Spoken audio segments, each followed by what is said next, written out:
Hey, what's up? It's Chris Young. One of the cardinal rules for camping, leave it better than you found it.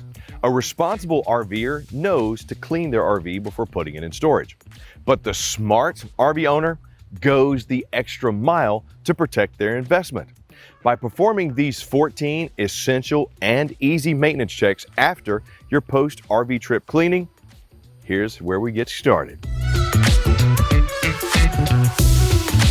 Check the roof for damage. That seemingly harmless tree branch could have snagged on a roof-mounted equipment and ripped a hole in the roof. While you're here, go ahead and inspect any roof-mounted AC units for debris, nests, or damaged fins.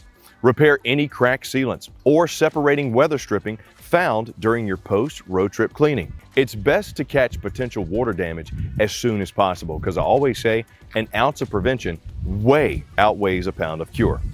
Double check for leaks and water damage.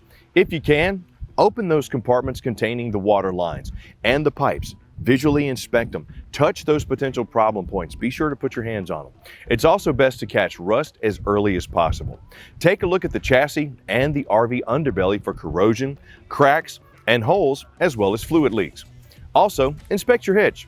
Check out the steps and the jacks. Double check the jack manufacturer's manual before performing any preventative maintenance to avoid causing any damage. Remove any rust and repaint those chipped areas. Apply a manufacturer recommended rust-resistant treatment. If your propane tanks are not enclosed in an RV compartment or a propane cover, then check to see whether the protective repainting is needed. While you're checking out the chassis, examine the wear and tear on your tires. Even wear? Any sidewall damage or low tread? For RV budgeting purposes, it's smart to keep tabs on that tire condition. That's a pretty hefty price tag. If needed, apply a manufacturer recommended tire conditioner to protect the tire rubber. Proper slide out maintenance can prevent costly repairs down the road. Inspect slide outs for damage and mounting points. As needed, condition the seals. Remember to check the weather stripping along the bottom that protects the slide out from the road water kicked up by the tires during travel if your RV has one. Now, depending on the type of slide out, lubricate the slide mechanisms, top off hydraulic fluid, or check cable tension. If your RV has awnings or slide toppers, check the awning arms and tubes for damage. Lubricate the mechanisms used to deploy or roll up the awning or topper fabric. Inspect the AC filter. If needed, clean the reusable filter.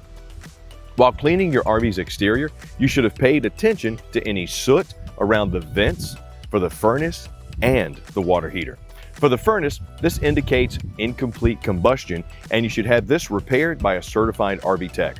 For the water heater, this indicates obstructions in the burner tube, which you should easily be able to clean. While you're checking the water heater burner tube for soot, also check for sediment buildup that can naturally accumulate with use.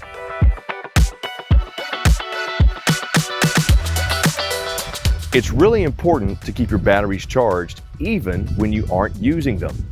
If you're equipped with one, make sure your RV battery disconnect switch is engaged to avoid some of that power drainage. Or remove and store the batteries in a cool, dry place. If your RV is equipped with a generator, make sure to disconnect the cable wires from the generator terminals to avoid power drainage. For motorhomes and generators, make sure the fuel level is full to prevent condensation from forming inside the tank.